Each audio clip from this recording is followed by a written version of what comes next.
তো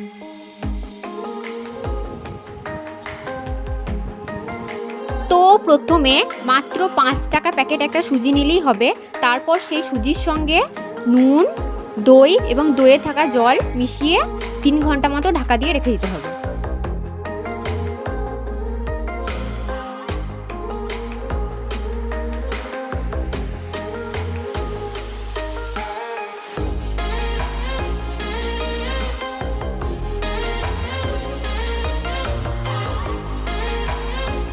তিন ঘন্টা পর সুজি ও দইয়ের মিশ্রণটাকে একটু ভালো করে ফেটে নিতে হবে।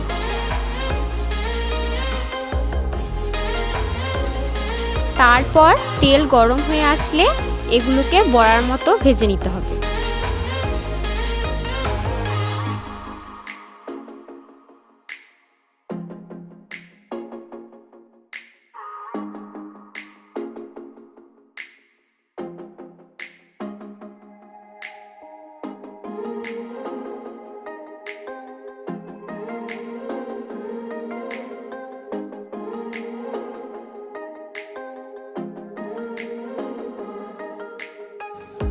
দই বড়াগুলো ভালো করে ব্রাউন করে ভেজে নিয়ে তারপর তুলে নিতে হবে।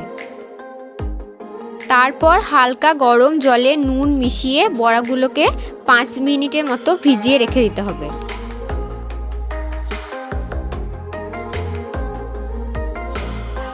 নেক্সট এগুলোকে একটু হালকা প্রেসার দিয়ে ভালো করে জলটা ঝরিয়ে নিতে হবে। তারপর একটা পাত্রে দই নিয়ে তার মধ্যে বিট নুন, ভাজা মশলা রেসিপি লিঙ্ক ডেসক্রিপশন বক্সে পেয়ে যাবেন, আর স্বাদ মতো চিনি দিয়ে ভালো করে ফেটিয়ে নিতে হবে। তারপর বড়াগুলোকে এই দইয়ের মধ্যে 5 মিনিটের মতো ভিজিয়ে রেখে দিতে হবে। 5 মিনিট পর এগুলোকে একটা একটা করে তুলে প্লেটে ভালো করে সাজিয়ে নিতে হবে।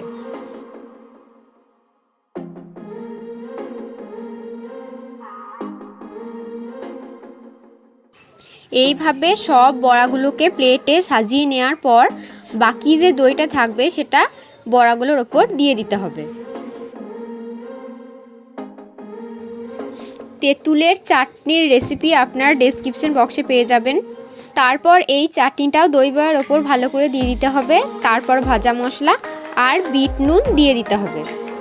And then it is ready for serve.